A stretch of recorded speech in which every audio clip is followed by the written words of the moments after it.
בשנת 1983, קבוצה של מדענים נחושים הובילו לניסוי מפוקפק בתוך מוסד סגור.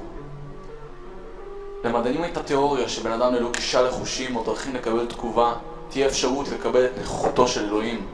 הם האמינו שהחושים שלנו חסמו לנו את הידיעה של הנצח, וללא חושים נוכל באמת לבצע קשר עם אלוהים דרך המחשבה. בן אדם זקן אשר טען שלא נשאר לו מה לאבד התנדב לניסוי והוא טען שאין לו בשביל מה לחיות יותר. בכדי להוציא לו את כל החושים, המדענים ביצעו ניתוח מסובך בו ניתקו לו את כל עצבי המישוש מהמוח. למרות שהזקן היה יכול להמשיך להזיז את השרירים, הוא לא היה יכול להרגיש, לראות, לשמוע או להריח, או בכללי להרגיש משהו מהעולם החיצוני. הוא היה לבד עם המחשבות של עצמו. המדענים עקבו אחריו בזמן שהוא דיבר בקול רם לגבי מצב המחשבה שלו. הוא מלמל מכיוון שלא באמת שמע את עצמו. הוא טען ששמע קולות בראשו, אך המדענים טענו שזוהי תופעה נקראת פסיכוזיס, מכיוון שהיה בשקט וחושך מוחלט, השתגע וחשב ששמע דברים. אך מדענים היו מסוכנים. יומיים לאחר מכן, בכה האיש וטען שיכל לשמוע את אשתו המנוחה מדברת איתו. בנוסף לכך, הוא היה יכול לדבר בחזרה. המדענים היו מאוד מסוקרנים, אך לא משוכנעים. עד שהתחיל לומר שמות של קרובים מתים של המדענים. הוא אמר מידע אישי למדענים שרק קרובים המתים היו יודעים. בנקודה הזאת, רוב המדענים עזבו את הניסוי. לאחר שבוע של שיחות עם מתים דרך המחשבה שלו, האיש הזה כן היה לחוץ והוא טען שהקולות הטריפו אותו. בכל רגע נתון, המחשבה שלו הייתה מלאה במאות קולות שלא הניחו לו.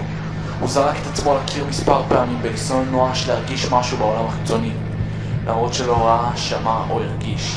האיש התחנן למדענים שיתנו לו כדור בכדי שיוכל לברוח מהקולות בזה שישן. השיטה הזאת עבדה במשך 3 ימים, עד שהתחילו להיות סיוטים נוראים. האיש הזה כן טען שהוא היה רואה פעמים רבות אנשים שנפטרו בחלומותיו. רק יום לאחר מכן האיש הזה כן התחיל לצעוק ולשרוט את עיניו אשר לא עובדות, בתקווה נואשת להרגיש משהו בעולם הפיזי. האיש הזה כן היה בהיסטריה שכעת הקולות המתים היו רעים ושדיברו על הגיהנום בסוף העולם. בנקודה הזאת האיש הזקן צעק במשך 5 שעות רצופות. הוא התחנן בפני המדענים שיהרגו אותו, אך המדענים היו בטוחים שהוא קרוב ליצור קשר עם אלוהים. לאחר עוד יום, האיש הזקן כבר לא יכול לדבר, כנראה התחרפן לגמרי. הוא התחיל לנגוס חתיכות בשר מידו. המדענים נכנסו במהירות לתא הניסוי וקשרו אותו לשולחן, בכדי שלא יוכל להרוג את עצמו. לאחר כמה שעות שהיה קשור לשולחן, האיש הזה כן הפסיק להתנגד ולצעוק. הוא בא בתקרה בזמן שדמעות ירדו על פניו. במשך 2 שבועות בכה.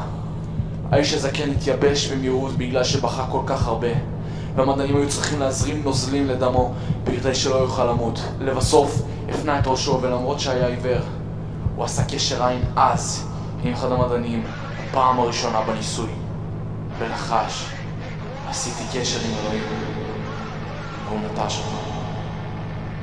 והיה נראה שכל תזוזה אפשרית בגופו הפסיקה בפתאומיות. לא הייתה שום סיבה מוסברת למוות שלו.